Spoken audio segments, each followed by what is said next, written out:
Hi friends समस्त को नमस्कार जय जगन्नाथ मुझे आपण मानू दीटा रेसिपी देखी आपण मैंने संपूर्ण भिडियो देखु निश्चिंत जानीपर आज आम रोषे हम मोटी शाग आबे तो नुआ नुआ आलू बाहर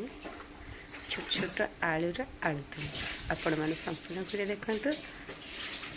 देखिले निश्चिंत जानीपर आम केमती रोषे कर ये हूँ मोटी शाग जो शाग कि ये शाग केवल बिलरे ही मिले माने धान कटाक बिलटा कादुआ कादुआ उदा टाइप रुहे ये शागटा से मिले आलू आलुण पकई काटी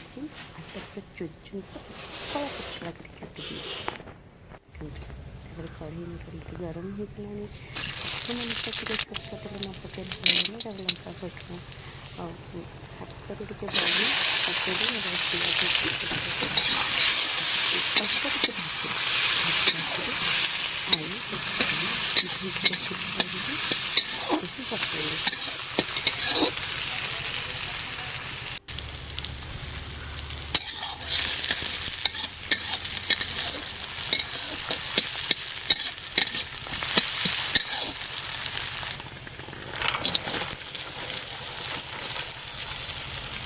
आलू बैगन पकड़े सप्ताहे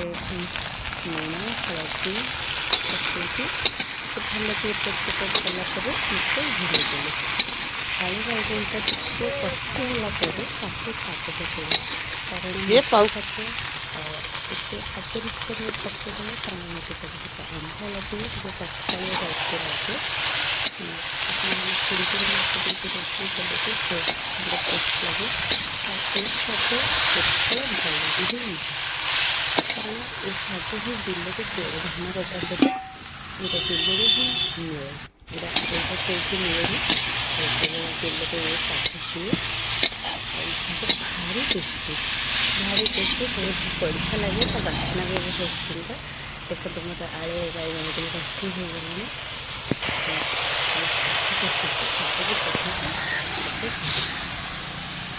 शाग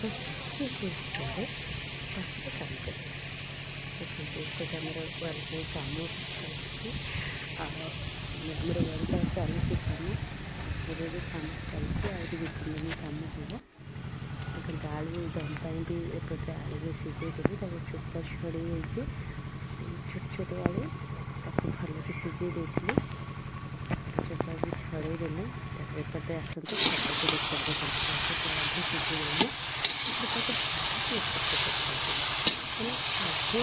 आलू बैगन जमी मिक्स तापर सोरिष एमती शाग एपट कर मुझे सोरिष मसला करती सोरिष शाग मैंने सोरिष मसला ही पड़े सोरिष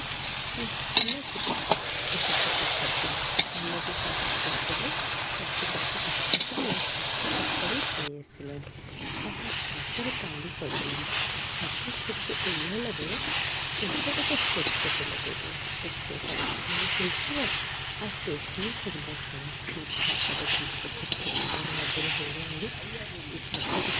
सुखला भल लगे माछ मुंड पकई करेंगे चिंगड़ी की पकई करके भाई पकड़ हम कारण मुझे साधा रोषे चिंगड़ी रखा साधा रखिए माछ चिंगड़ी पकड़े टेस्ट आगे भल लगे मुझे सब करेंगे भल मैंने मुझे सब खाइए अब पकड़े खाइए आम आलुदम प्रस्तुत कढ़ी तो मोर एत गरम हो गलानी जहाँ भी आम घर मसला गोटा मसला टी पकईदेली आपको जहाँ भी मसला अच्छे जो पिज हो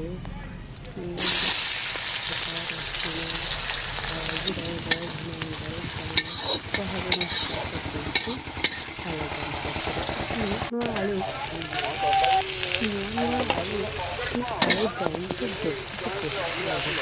हाँ हाँ आप मैनेज करदेवे हाँ चिकेन आपणकर मिल ऑर्डर हम माने मिलटा जीव चिकेन है 25टा ଆଉ ସାଧା ମିଲ୍ 32ଟା, ମାଛ ଡବଲ ମାଛ 7ଟି। ପୁରା ପିଓର ଦେଶୀ ଥାଏ। ହଁ ସମୁଦାୟ 32ଟା ମିଲ୍ ଆପଣଙ୍କ ପାଖରେ। ହଁ ଆଜ୍ଞା ଖାଇବା କରୁଛି ଆଜ୍ଞା ଆଜ୍ଞା ଆଜ୍ଞା ଚିକେନକୁ ସଜେଷ୍ଟ କରୁଛି ଏମିତି ଦେଶୀ ଦେଶୀ ଖାଇବା ଦେଶୀ ଲଙ୍କା ଗୁଣ୍ଡ ହଳଦୀ ଏଇଟା ଦେଇକି ପକାଇଦେଲି ଆଉ ଟିକେ ସିଝିବ। ଟମାଟୋ କାଟିକି ଟିକେ ଦେଇଦେଲି। ଟମାଟୋ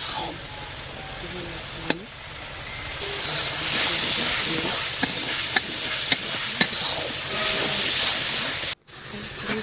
ସିଆଡ଼େ ଛୋଟ ଛୁରୀରେ ଏମିତି ତେଲରେ ଭାଜିବି ସେମିତି ଚଟଣି ତେଲରେ ଟିକେ ଆଳୁଟେ ସିଝିଲା ସିଝିଯିବ ହେଇକି ଆସିଲେ ସେ ଆଳୁ ପୁଣି ହେଇଯିବ। ସୁନ୍ଦର ଦେଖାଯାଉଛି ଏଥର। କେତେବେଳେ ତ ପାଖରେ